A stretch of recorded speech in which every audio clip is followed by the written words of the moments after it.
Marvin Divine. I'm saying bye to all the lies and all the times you cried, saying that I wasn't right, yet I was right by your side. You manipulator, playing games, your friends commentators, and I don't know what you say about our private conversations, but it's got them hating. Thanks to all the rumors you be claiming. It's cool, I'm done with you, so they can throw you a celebration. You gon' hate it when you see me with somebody living better. I'm trying to tell you that me just doing me gon' have you jealous. Hey folks, welcome back to the program. This is Chris live in central Pennsylvania. I've tried to fix that by adjusting the microphone. It's not working, so it must be the connection they have. But welcome back to the program. It's Chris live in central Pennsylvania with my guests, Lawrence and Bianca Botha, and they are in the land where the Pilgrims landed a couple of centuries ago. So I apologize for the echo, but for some reason my audio is echoing on their end. I'm not hearing an echo from them. But welcome to the program, guys. Thank you. Thanks for having us. Oh, it's my pleasure. Thanks for offering to come on. So when did you guys arrive? We arrived the first week in February already. Okay, so you've been here for about 6 or 7 weeks. Yeah. Okay, let's see. Let's go with the standard questions. Get us started here. So you've the two of you have come. Do you have family with you? Yes, we have our kids. Okay. Can you share what ages they are? Are they toddlers? Are they teenagers? So our son Luca, he's 7 years old, and then our daughter turned 4 in America, the 22nd of February. Oh wow, her 4th birthday. Wow. Okay. All right. And how are they adjusting? Very well. They're very happy. Well, that's good to hear that they're happy. That's always a good thing. So yesterday Yesterday we had the first South African refugees to arrive in central Pennsylvania. I went and greeted them. They have a 3-year-old, and so I could see that they were trying to find a way for him to find his nap. So he would be, I don't know how to imagine the same thing. Probably with the 4-year-old might be similar. Yeah, the time difference is something to get used to. All right, so when did you guys first hear about this program?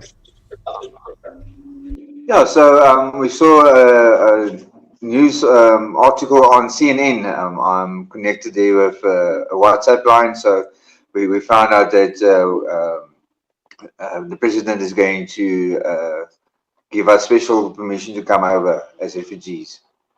Yeah. So you actually heard about the refugee program from CNN. I think you and 3 other people on the planet must have found out that way.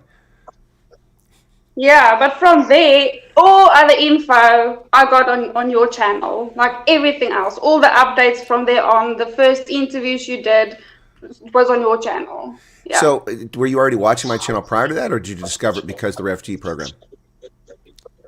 Discovered it through the refugee program, yeah. Well, that's interesting. Okay, so what did you do? Did you do the PRM email, the statement of interest, and or the intake questionnaire?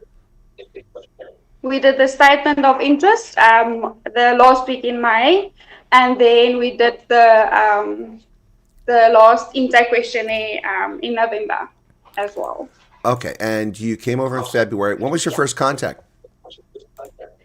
Our very first contact we received was an email to let us know we can expect a call soon, but we didn't receive a call. So then the questionnaire came out. I filled that in, and then a couple of days after that, we received our first call to schedule our interviews.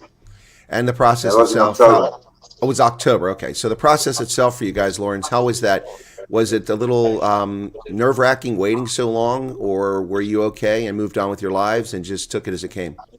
Yeah, it's quite nerve-wracking because when you don't hear anything from them, you think they have forgotten about you. But when we got that call, we're so excited because now things are moving in the right direction. Yeah. Well, I have to say that with a lot of South Africans, I get some nasty emails from people attacking me because they've been waiting so long. And I tell people that the normal course of events for refugees is years, not weeks or months. Yeah. And, you know, it's interesting because these are the same people that have been waiting 7 years for a driver's license renewal, and they're not yelling at the South African government, but they're yelling at me, and I have nothing to do with the program. Yeah, and it isn't really such a long wait. I mean, from the day we applied until the day we received our tickets was about 8 months. That isn't very long. No, but I'm sure that when you're desperate to get away from something, it probably does seem very long. That's the Yeah. case. So for you guys, can you tell me Yeah. whereabouts in South Africa you're from? In Johannesburg Okay. area. All right. Not Benoni. Yeah. No, we're close to Benoni, but not in Benoni. we were in Germiston. Okay. No, I was going to say, somebody mentioned me in Benoni today. No, I'm just kidding. Yeah, just have a little fun with Benoni. That's where Charlize Theron is from, so we like to have a little fun with Benoni. Yeah. So, without getting any Yeah. detail, because I don't want to get into something that might be traumatic, but Lawrence, what was the push factor for you to make this decision? Was it inability to find work? Was it inability to get a contract? Was it persecution where people actually attacked or harmed your family? I mean, was there something that pushed you guys to come? So fortunately, we weren't in a position that we were attacked. But the security situation that side is crazy. My wife and children were stuck at home. They couldn't go out. Even if they wanted to go out, they have to look over their shoulder. So the security problem there in South Africa is a big major problem. And if it wasn't for the community itself that's jumping in security, it would have been worse. The government is not pitching up in terms of security. Yeah. Well, a lot of folks who've come over have been unable to find work because they were sacked. To hire someone that didn't have any skills was promoted over them because of their skin color, or they couldn't find work. Did that affect you guys in any way? Were you fortunate enough to continue working? We were fortunate enough to continue working, but that was an element that you will be overlooked because of your skin color. Yeah, and because we have small children, that's a very big issue for us. Because I mean, just because of the color of their skin, they might not find the work. Even if they are very well qualified for the position, if they could get qualified, universities and things, yeah, they don't have a future there. So, Bianca, what's been the most surprising thing for you so far in the 6 or 7 weeks you've been in America? What kind of caught you off guard? Don't tell me you watch the Kardashians, because we're not going to listen to that.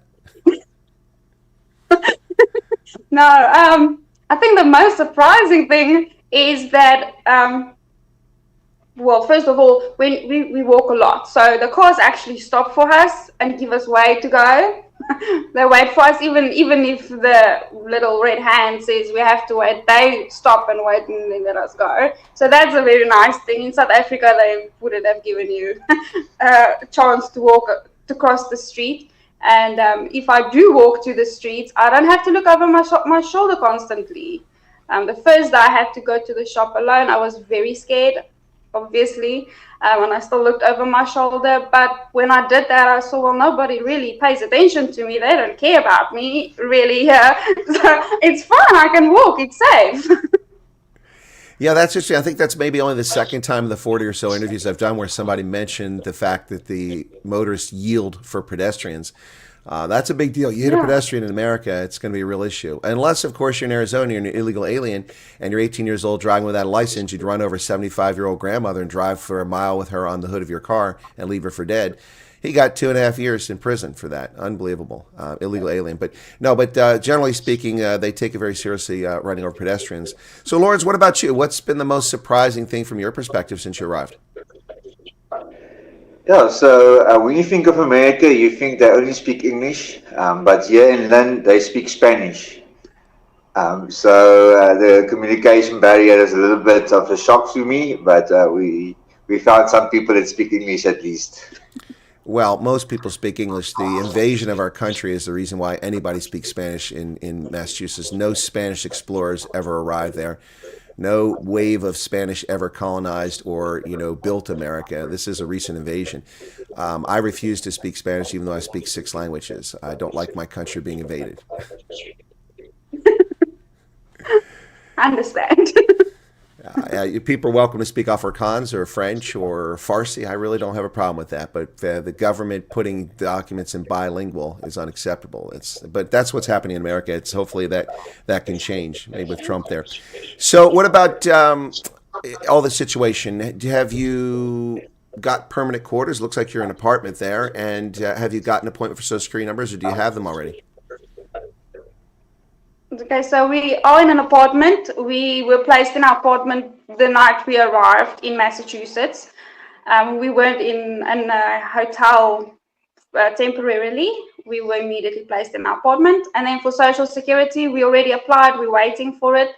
And we have received our EIDs. Yeah. Oh, that's excellent. I received an email from someone last night, told me that their caseworker told them that they have to wait 19 months for an EAD. I said, your caseworker's a liar. Wow. Definitely. I mean, that's absolutely Yeah. insane. 19 months for an EAD. That's the USCIS goal is 30 days. So 19 months is ridiculous. I think a lot of refugees are not getting the service either from incompetent or dishonest people. But how's your case officer? Working out well for you? Are they helping you out? Yeah, very good. Yeah, they're okay. Yeah, they're good. They're okay. All right. Any snafus? They do what they need to. Okay, yeah, they're not going above and beyond. The gentleman who's a case officer for the refugees arrived in Pennsylvania said goes above and beyond. He's been in contact with them for the past month before they arrived. The gentleman already has a job. Day one, yesterday, Social Security appointment, opened a bank account, has a job, and I took them around, showed them to BJ's and Costco. The discount warehouses are not too far away, and they're staying in a brand new hotel at a rate that's only 1/3 the rack rate that was negotiated by the case officer. Brilliant guy. Everyone should be so fortunate. Yeah, I saw your video that you did with them. I was like, wow, I wish I had that caseworker. No kidding. He's really good. Well, he's actually a Cuban who also went through in-country refugee program because he came from Cuba as a refugee. Same kind of program that South Africans are going through. So what about work? Are either of you planning on working, or if you have, well, I hope you're planning on working, or have you looked for work, and how's it looking so far? So because they want the Social Security numbers before you can apply, we have to wait for that before we can really look into it. But there is a couple of connections we're looking into. Yeah. Okay, well, I would encourage you to go ahead and look online in the meantime to see what sort of work there is and pay, because you've got to figure out. Also, to caution folks, I mean, because I think a lot of South Africans, it's kind of like watching that Friends episode with Phoebe where she got a job and she gets her first pay stub and she goes, who is this FICA guy? Why is he taking all my money? Which is Social Security. I think a lot of folks don't realize, like, let's say you make $1,000 a week for $4,000. You think, okay, I got $4,000. You don't got $4,000. You don't got $4,000 because you have to pay federal income tax, you have to withhold, you have to pay Social Security and Medicare tax, and then you have to pay state tax. And well, each state you're in, Massachusetts has income tax, so they take all that out. So that $4,000 might be $2,800 when it's done. And I think people, when they're like, okay, that's going to be enough money, you have to think about that because the taxes have a big impact. Now, a family that makes below a certain threshold is going to get most of their federal tax back, but they don't always get that state tax back. So anyway, it's just something to keep in mind when you go forward with that. All right, so for you guys, what's been the best thing so far since you arrived? Both of you. What's the best thing? Obviously, not looking over your shoulder is important. Maybe that's the best thing, but maybe, I don't know, maybe you've fallen in love with Walmart like some of our viewers do. I've fallen in love with the Dollar Tree. And for me, I have fallen in love with the beach. We are very close to the beach here. Oh, yeah. So that's amazing to us. It was a little bit cold. We couldn't go swimming yet, but it's amazing. Well, you're in Massachusetts, and I'd recommend you never go swimming because even in summertime, it's not that warm. Well, us South Africans, we swim everywhere, anywhere. We are crazy like that. Yeah, well, I suppose if you live in the Highveld, there's no real ocean anywhere nearby. So did you guys ever go down like to the East Coast, to Durban for the beach, since you like the beach? My son went with my parents to the beach when he was 6 years old. So he did, but yeah, we didn't go as much. My daughter never saw the beach until we got there. So it's a new experience pretty much for the whole family. Yeah. All right. Well, so what was that like? Obviously, I presume your parents are not over here. Was that a difficult parting, and how did you handle that? No, that was very, very difficult. Like the worst day of my life, really. I thought it would be difficult for the kids as well because I saw them every day and every weekend they slept over. But yeah, it really was difficult, and it still is. I mean, yeah, we miss them a lot, and we wish they would join us, but they have their own lives and they do have their own decisions. At least we have WhatsApp video calls and we can talk to them that way. Yeah. Lawrence, and your family, was a difficult parting on that side? Yeah, so unfortunately, my parents passed away time back, but I still have a brother and sister in South Africa, so that was a bit difficult to say goodbye to them. But yeah, at least we are now in contact with WhatsApp.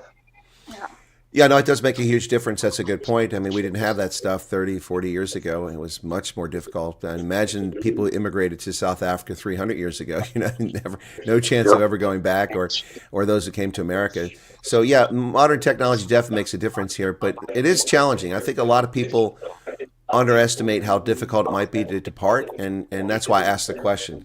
I haven't really focused on that with most of the interviews, but I thought we should talk a little bit about that today. So yeah, that's one of the challenges, because you're going to be here for a while at least.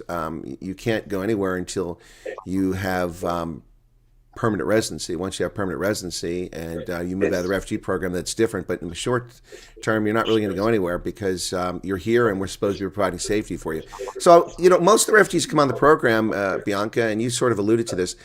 They say one of the best things and the most amazing things for them is they just feel safe. Do you feel safe in Massachusetts?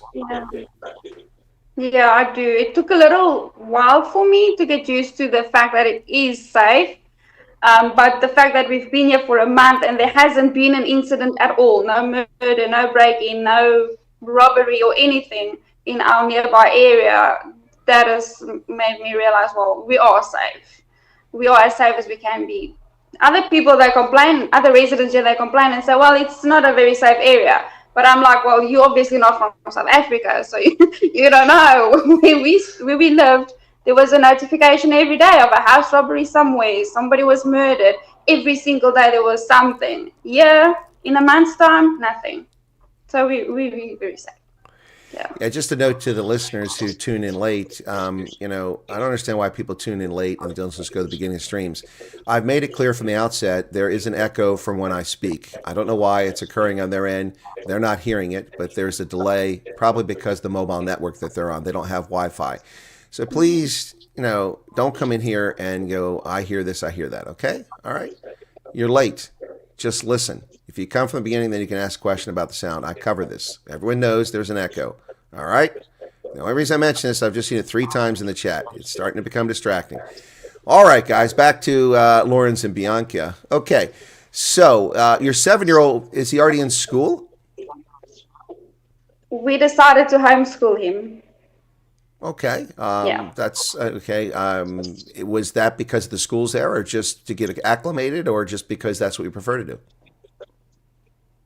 Yeah, it's because we're in a blue state, and I'm gonna leave it there.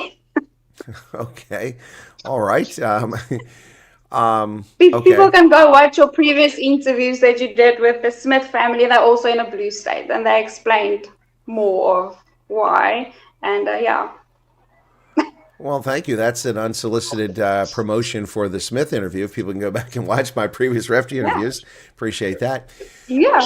So, Lawrence, what field were you working in previously? What sort of experience do you have? So I was working in sanitation. We did the plastic toilets, manufacturing, and also servicing of them.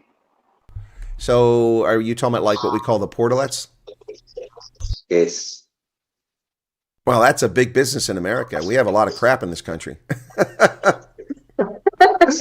Everywhere. Everybody has to go. Exactly. No, but there's lots of concerts, lots of outdoor events here, lots of political speeches. So I mean, I don't know if you want to stay in that field, but if you do, I'm sure you can find work in it. Yes, definitely. So let's talk about some of the benefits and entitlements. Have you guys, when you arrived, let's talk about your arrival. Were you greeted at the airport by your case officer? You were taken to your permanent residence. Were you greeted at the airport? Was there any food there already? Did you get any cash assistance? How did that go? Okay, so when we arrived at the airport, somebody from the case manager's office, so our case manager didn't greet us there, but somebody from his office picked us up. and took us to the McDonald's to get some food, and then they brought us to our apartment. Here at the apartment, our case manager was waiting for us, handed us a phone with a SIM card already in and activated and ready to go. And he did give us some cash to get us going, took us to the shopping center Market Basket here to get some food for the weekend, and then that was our arrival, our first day. Well, that got you started. Well, since you weren't in a hotel, you didn't have any television or entertainment. What did you guys do? Just run out to the beach? Not yet, because at that time it was about 3 feet of snow here in Lynn. So that time wasn't the time for the beach. So we just connected to family over the internet and so much. All right, so you spent that weekend chatting with family. I suppose the kids were probably running around the apartment exploring too. Yeah. So Bianca, did you work in South Africa? And if so, do you have some sort of affectation or field you worked in, or are you a stay-at-home mom? I did. I did homeschool in South Africa as well, but I also worked from home while I homeschooled. So I plan to do the same year. I did various different freelance work online through Upwork, specifically in the graphic design field and admin. And I also was a junior journalist for a woman in motoring in South Africa. I wrote articles for them as well. So I was busy, and I plan to do the same here in America. Yeah. Well, that's fascinating. You know, there used to be so many magazines in South Africa, but COVID wiped out so many of them. They're very niche magazines, but it sounds like that was still going. Yeah, so that wasn't in magazines. That was like an online thing. So they placed the articles online. Okay, yeah, because I used to love to go to South Africa, and there were just so many choice of magazines when you go to Exclusive or CNA, and CNA went belly up again, and now it's really just Exclusive, and their magazine rack is tiny. The only one that has more than like 30 magazines is the one that's at the Victoria and Alfred waterfront. But they even closed the Exclusive book up there in Rustenburg. Kind of sad to see, but anyway, it's post-COVID economy. All right, well, let's see what else we can talk about here. How about the food? You guys have been here now long enough. Other than the fact that they took you to McDonald's when you arrived, good Lord, what's going on there? But it couldn't have gone to Wendy's or a Burger King or something else, but it had to be McDonald's. But once you've gotten here, what about the food? Is that an adjustment for you guys? Yeah, it is an adjustment. The tastes are very different. What's fascinating for me is when you go out to buy meat, you get a proper piece of meat. You don't get a little sample. Even if you buy drumsticks, there's meat on it, not just bone and a little bit of meat. It's a proper piece. Yeah, that's very fascinating for me. But the spices are different, the sauces are different. It is different, but we still enjoy what we eat. Yeah. Well, it's an adjustment. Of course, you can imagine I've lived in 16 foreign countries, and everyone's got a different culture. Everyone's got different flavors. And what I've always found is that I try to hang on to what I love, but I try to adapt and take something. For instance, when I lived in Tunisia, they have this kind of like hot pasty sauce called harissa, which is very hot. And it's fantastic. And I used to put that on my tuna. So that's just something that, of course, living in Germany, even though it's Italian, Nutella became one of my favorite things over the years. So I just try to always adapt something, and I'm sure it'll be the same for you guys. Yeah, it is the same. So my children like mayo and ketchup, and so we had to find brands here that we like. And we found that the store brands, it's actually very good. It's not as bad as in South Africa, where you are very wary of what you buy. You don't really buy the cheap stuff, because then you get really cheap quality as well, with zero to little taste. But yeah, if you buy the store brands, it's very good. And we like the store brand mayo and the store brand ketchup, and all the store brand items are very good. Yeah. Well, you're talking about mayonnaise, and you talk about zero to little taste in the stores. I thought you were talking about pop. No, we haven't even discovered pop yet, so we don't know what's the substitute yet for that. Yeah. Elmer's glue. That would be a substitute for pop. Well, then we'll skip that. Exactly. Yeah, South Africa's going to be mad at me now for attacking pop, but it's so bland. It's so terrible. And no, I'll pass on that. Anyway, so if you, so you're still walking everywhere. You don't have a car yet. What about, have you looked into getting driver's license? Yes, we have. We have an appointment on the end of March for our learners. So yeah, we're going to tackle that soon. Yeah. So Massachusetts, even though you're a licensed driver, makes you get a learner's permit. They didn't take your South African and just transfer it? No, they want me to take the learners first. Okay, each state is different. That's why I asked the question. So, you know, like when you have a foreign driver's license, but even for foreign driver's license, some states will simply have you take the written test and then you get your license. Of course, you have to have an eye test too. So, yeah, but that's all right. So you have to take the learner's test. Well, gosh, Lawrence, you're not 15 or 16. What's that going to be like? Do you feel a little humble taking a learner's test? A little bit nervous, but yeah, we will do it.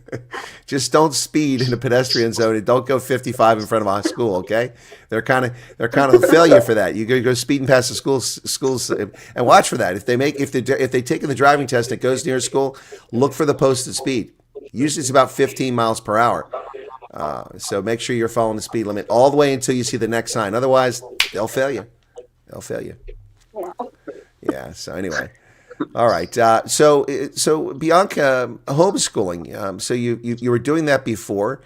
What's that like? And this is not really a refugee question, but homeschooling, because a lot of people are curious about homeschooling. Here in America, it's very different than many countries around the world. It's very organized. You sign up for associations, and they have times when you can take homeschool children, and they do get-togethers and events, and even have sports teams and things like that. Whereas in a lot of places, your kids are just at home and the parents teaching them. But here you have curriculums, and you have textbooks, and you have lessons plans that you can get access to. Have you looked into any of that? And if so, are you using it? So, after we applied for the refugee program, I already looked into American curriculums. And so when I started the new school year in South Africa, I started on an American curriculum. And I was so happy when I arrived here in Massachusetts and saw that the exact curriculum I'm using is the one they recommend.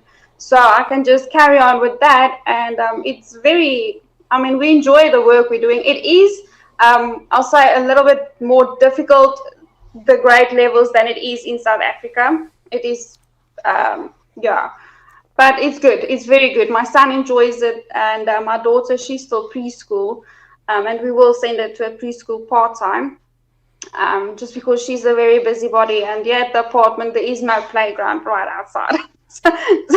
So yeah, we need that for my son. But yeah, it's very good. And I saw there's co-ops in our area. There's lots of get-togethers, and we still need to get into that. But yeah, also in Massachusetts, you have to register for homeschooling every year, the beginning of the school year. So we are now just finishing 2025-2026 school year. We need to get used to that. And then we'll register again for the 2026-2027 school year again. Yeah, I think that for South Africa, it's a bit of a surprise. And for those with the Anglophone country school academic year and European style, because of the fact that America was an agrarian society, we have come along and developed where we have kids in school from the end of August until June, and June, July, and August are harvest and summer farm work, because they were all farmers back in the day. 90% of Americans plus were farmers. So the kids are free labor in the summertime. That's why it's set up that way. And now it's just continued long after we stopped being an agrarian society. Less than 1% of Americans work in agriculture now. But we've continued with that because the summer has become a time when we have whole industries devoted to leisure and kids being out of school. They go to theme parks like Six Flags or Kings Island, and they summer jobs for teenagers, and beaches and vacations, and it all just kind of grows up around that. So that's kind of the deal. So, but you can still do things in the summertime if you want to keep the kids' brains active and learning. You can do lots of things. Yeah, our library also has lots of activities for the kids while it's school time, but in summertime, the summer school holidays, they also have lots of things going on there. So we mostly go to the library for now, attend the activities there for my toddler as well as my son. And yeah, they love going to to the library. We haven't visited a library in South Africa. This is their first time in a library, taking out books. My son has his own library card. He loves that. Wow, he's 7 years old and he has his own library card. I remember getting my first library card when I was under 10. It was a really big deal, and I love going to the library. I remember in Glen Burnie, Maryland, an amazing library they had there across the street from the mall, and I fell in love with libraries. Now, at my advanced age of 29 again this year, I have my own library. I have thousands of books that I've accumulated over the years. I probably have a better library in some subjects than many libraries do. So, Lawrence, for you, what's the thing you're most excited about going forward? Yeah, so I'm most excited about the possibility of getting a work that decently pays and that we can cover our expenses and also have a little bit over to go forward in life. Yeah, so I'm looking much forward to that. And otherwise, just having peace of mind that my family is safe all the time, and that if I'm working, that they will be able to go wherever and not have to worry about what's happening outside. And you, Bianca, the same question? Yeah, so I am most excited about the fact that the possibilities here are endless. So if I want to say, if we move to another state, then I can send the kids to school and I can get started working again. There's nothing limiting me or even my kids. They can do anything they want to do, anything they can dream about, they can do. I also am very happy about the fact that we are in a state where the buses are so close by, so we can take the bus to anywhere we want to go. We can go on outings and explore, and yeah, we definitely have better future here than we had in South Africa. Yeah. So, Bianca, are you telling me that you're not concerned that you won't be able to get work because of your skin color? No, not at all. They don't care about your skin color at all. Oh, they don't care about that. But I heard America is a racist country, and there's race wars going on. That's what the South African media tells me. Well, that's not the truth. They obviously haven't been here in America. Well, I think a lot of them have been here in America. They're just patent liars. That's what they're all about. They like to lie to people. So you guys did mention something earlier that a lot of people are speaking Spanish around there. I'm guessing there's a lot of people from Latin America who've settled in the Lynn area. Yes. Yeah, they're mostly Spanish people here around, and even the shops and the food and everything is Spanish oriented. Well, it's ironic because one ethnic group that did arrive there in the 18th century, or the 19th century, excuse me, was a large contingent of Portuguese who settled in Massachusetts. I used to have a lot of Portuguese shops. I guess that's not the case anymore, but that's interesting. So you mentioned something about moving. Are you guys anticipating moving to another state at some point? It depends where the Lord takes us, you know. Wherever we go, wherever we get jobs, wherever we get settled, yeah, we might move. I think so it's a little bit expensive here where we're staying. So moving to a cheaper place will be the ideal. Okay, a more affordable location is what you're hoping to find. Yes. Yeah. Yes. Well, sadly, America was much more affordable before Joe Biden. They keep blaming Trump for it, but inflation on Trump is around 2%, whereas under Biden it was triple digits. Well, not triple digits, but double digits. And so everything is much more expensive. My electricity, my natural gas, my insurance, everything is up by 40 to 100% since Biden became president, by the time he left. If this program had happened, say, in 2019, you would have been able to find that places are a lot more affordable. But finding affordability has a lot to do with your lifestyle, too. Now, of course, the biggest factor often is housing, so that's a challenge. So are you guys okay where you're at for rent for now, or is there going to be a point where you're going to have to start worrying about, do I have a job so I can pay rent? No, we are okay. Our case manager reassured us that we'll be fine. We have more than enough money still from the government, and even if that runs out, they have a way that they'll assist us. So we are not stressed or worried, but we want to find jobs as soon as we can. Well, I want you to find jobs too. I mean, how else can you super chat? Yeah, exactly. But seriously, There's one reason. yeah. But seriously, I'm curious. You did find the channel because of the refugee program, but have you watched any of the other content? Have you watched my other things like my news programs, or did you just tune in for the refugee stuff? Just curious. Well, I personally don't watch or listen to any other news channel other than yours. So anything that's news, I go into your channel and see if you have reported on it, and that's what I watch and listen to. I don't care what other people say anymore. Wow, that's a huge responsibility for me, and that's why I take it so seriously. Lawrence, do you even watch my program? Do you even know? Lawrence, do you know who I am? I do. I hear a lot about you, but I'm not particularly the follower. My wife is. But the content that you have given us was great help. So thank you very much. Aha! I nailed it. See, Lawrence doesn't watch. It's the ladies, man. It's the ladies watching the program. I knew it. I knew it. I knew it. It's apparently it's the beard. That's what they tell me anyway. But seriously, don't worry, Lawrence. Massachusetts is too far for me to drive. I'm not coming up there. So the Massachusetts, the weather, you guys got there in the wintertime. Like you said, it was too cold to go to the beach. Was that a shock for you? Because, Southern Hemisphere, it's summertime when you left South Africa. You came here and it was probably, like you said, lots of snow on the ground. Lawrence, what was that like? Had you been around snow before? No, I haven't. So it was a great, it looked like a fairy tale. Everywhere was white. -11, we got cold. But yeah, it was amazing to see the snow, and our kids was over the moon, making snowmen and snow fights and snow angels. So yeah, crazy. Yeah, kids love that sort of thing. Until it stops being fun when you have to shovel it. Well, my son loves snow shoveling as well. He picked up a snow shovel somewhere and he loves snow shoveling. So he's very disappointed that the snow has melted away. Oh, it'll be back. Tell him to relax.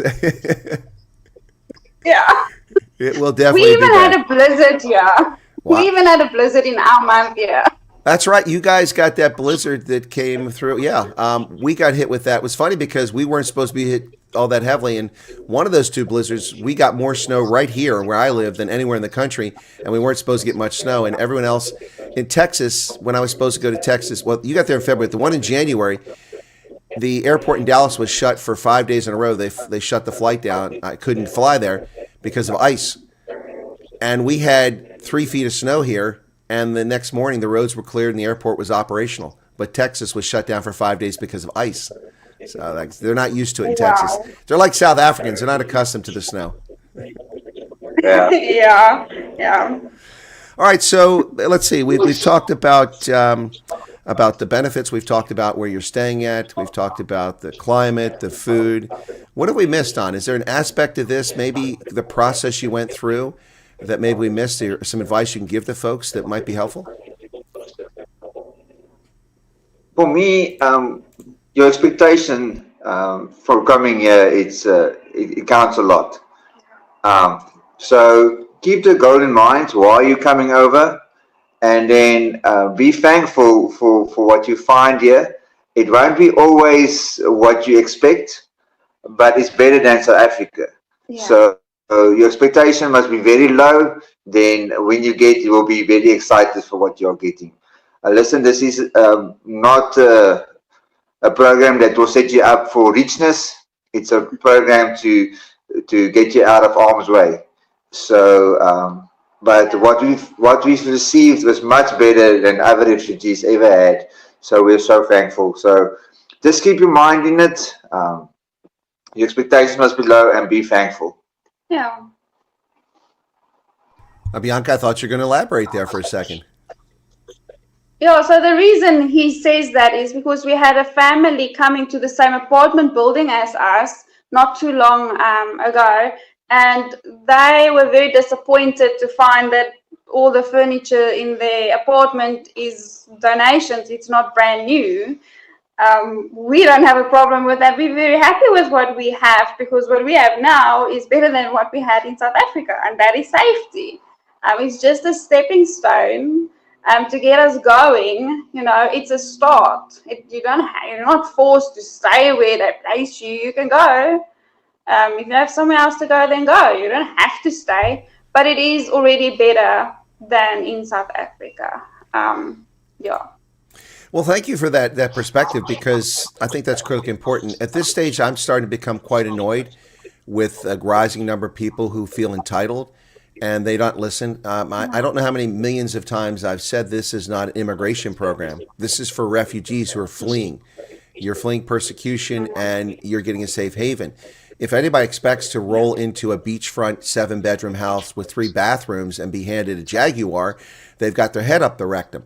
You're starting out. You're going to get loan furniture. You're going to get crappy, low-income apartments. But that's where you've been put. Now, there's a minimal standard you should get, and you're getting that, whereas some folks in Erie, Pennsylvania did not get that, and I'll be talking to somebody in the next hour about that. But the bottom line is there's an awful lot of people who have an awful sense of entitlement, and I can see why some of these South Africans weren't popular with their neighbors in South Africa, because of their attitude.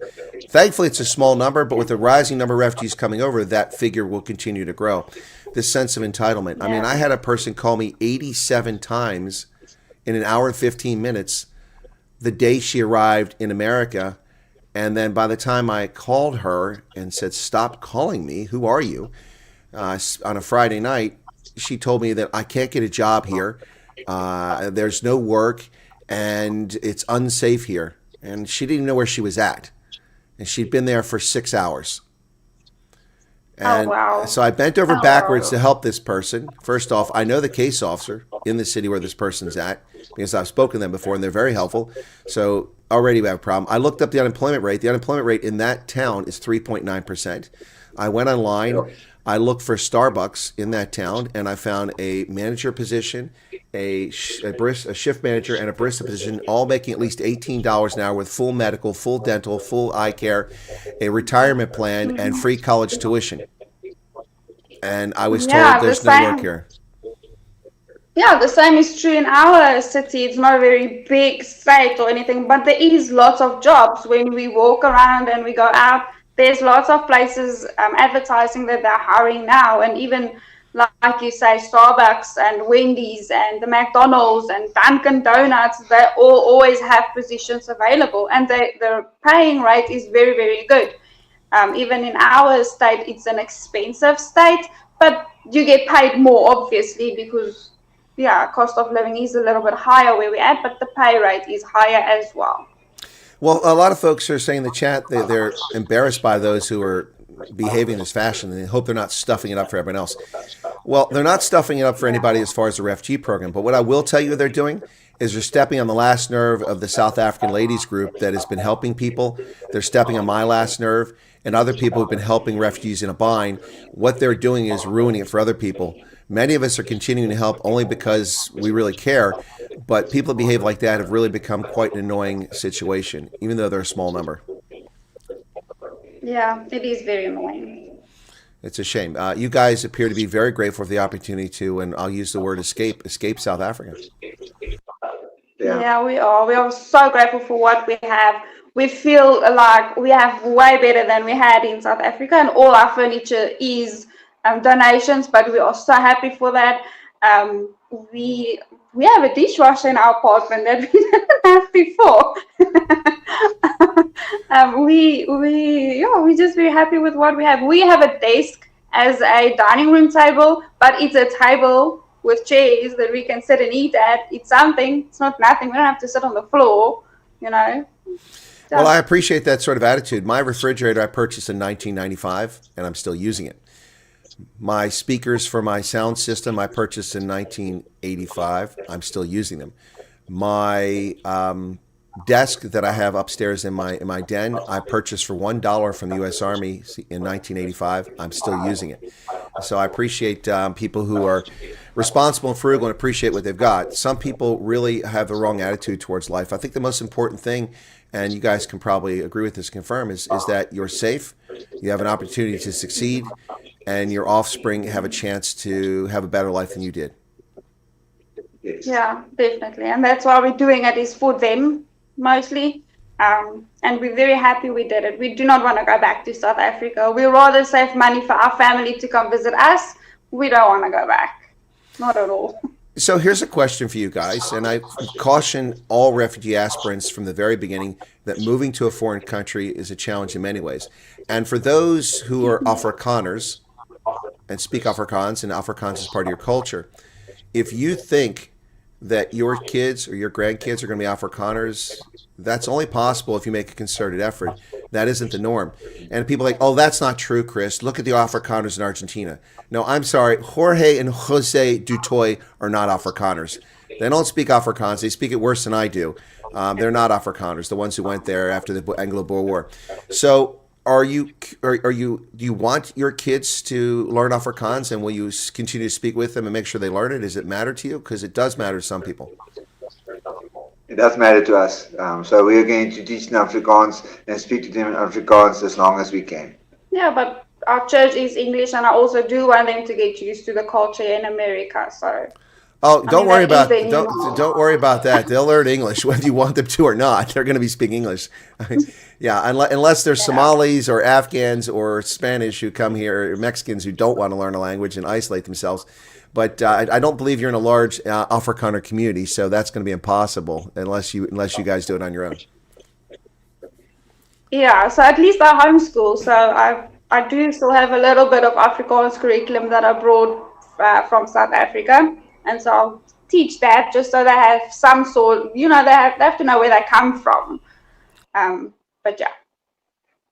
All right, guys, because I have an appointment at the top of the hour, we're going to wrap it up here. We've gone for about 50 minutes. I'm going to give you both a chance to share your thoughts about the program, about the process, about the wait, about, coming over, how you were treated by the program in South Africa, how you were treated here, and any advice you might have. So why don't we start with Lawrence, and then we'll wrap up with Bianca, because she's the one to contact me. And since Lawrence doesn't watch my program anyway, I don't really care what he has to say. Oh, Chris, really? Yeah, but I'm going to give my point. So the whole process is not streamlined that you think is going to be, you think you're going to be in line and then they will take you by a first come, first serve. It doesn't happen like that. It's chaotic at times. So be patient. This is a patient game. This is a waiting game. Wait and wait some more. And even if you come to America, you're going to wait some more. And then you're going to wait some more. But be patient. It will come through, and you will bear the fruits of moving to this side. Yeah. At the end of it, it is all worth it. It is a waiting game. You have to be very patient, but it is so worth it in the end. Everybody will get their turn. I know there are some people, a group from October, November, they feel forgotten, but they will also get their turn, and soon they'll also be here in America with the rest of us, and they'll start building their new future. It's not easy. It's not an easy program at all, and nothing was meant to be easy, but I also believe anything that's worthwhile is not going to be easy. It's going to be tough, but it will be worth it at the end of the day. Just don't have very high expectations. This program is not going to make you rich, and that's not why you're doing it. You're doing it to be safe, and just keep your eye on that all the time. Remember why you did it in the first place, and just don't lose hope. It's all going to work out at the end of the day. Well, I think that's great advice from both of you. One thing I have to add to that is that the program isn't intended to make you rich. It's intended to give you refuge, succor, and safety. But the sky's the limit. I can point to at least a half a dozen South African refugees who've come over who are making over $100,000 a year now. A couple of them have only arrived in the last couple of months. I also can point to a South African refugee who made it over last year who already owns a house. And the vast majority of South Africans been here for more than 3 months, already have automobiles that I've spoken to. So you can do that all on your own, and that's the thing. That opportunity is absent in South Africa because of persecution, but it's an opportunity that's available to you here. But you have to apply yourselves. I think both of you have very good attitudes, and I'm grateful for those attitudes, and I'm really happy to talk to folks who are grounded. I think both of you are very grounded. Now, the only question I have is, you're very welcome, Lawrence. My pleasure. But the only question I have is that, we've had families on with their kids, and you guys have kids. Where did you hide your kids? People are going to accuse them of just being holograms. They're not real. There, my son is here. He sits on his tablet with the headphones on, and my daughter, she's hiding in our room. Okay. They're If you say they're there, we'll have to take your word for it. Anyway. All right, guys. Thank you so much. I really appreciate you coming on. And also, Bianca, thank you for your flexibility. Guys, what you don't know is that Bianca agreed to come on, and then we set up the day, and then I almost had to cancel, and she was very understanding, and because I have an appointment in 7 minutes. And I thought I was going to have to go to Washington, D.C. for that, but they decided to let me do it by Teams so I didn't have to drive. And if I had to drive D.C., I would be in D.C. right now. So thank you for your, and then I told her, I said, it's back on. She goes, okay, that's no problem. You're welcome, Chris. I understand you're very busy. So, yeah. We get a chance. Like I say, everything happens when it's supposed to happen. Yeah, you guys seem to be taking life as it should come along. So thank you so much. Bye-bye, Donkey, for coming on the program. And feel free to stay in touch. And I look forward to hearing about when you get to go actually jump in that ocean when it's warm enough. Will do. We will keep in touch. Thank you. All right, Thanks. guys. Bianca and Lawrence in Lynn, Massachusetts. I'll let you guys drop off. I'll put you in the waiting room, and then you can drop off. Thank you very much. Thank you. You're welcome. Okay. There you go. All right, folks, that was Bianca and Lawrence in Lynn, Massachusetts. A little bit shorter than some of our interviews, but that's because time constraints. And so thank you all for being here. Be sure to hit the like button if you haven't done it already. We'll have another FT interview on Sunday. That will be Sunday morning. And that's with someone out of Texas, the Lone Star State. So remember, next week it's going to be difficult for me to do any FT interviews because I have consulting with the work college. I'm out of the house, out of my studio throughout the day during work hours, but I will still be broadcasting from my mobile and also my night owls, and and also a few shorts. Excuse me. So that's coming next week, and then Friday next week I fly to Las Vegas, baby. That's right, Viva Las Vegas. I'm heading out to meet refugees in Nevada, only in Las Vegas area though. I can't get to Reno; it's too far away.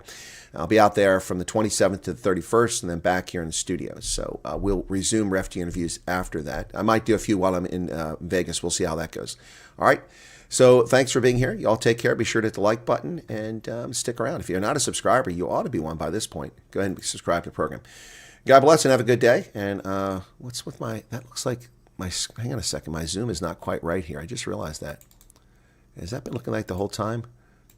Yeah, there you go. It was just a little bit off frame there. Okay, we'll catch you guys on Rugby Ascendant for the Bulls and Cardiff game coming up at 6 p.m.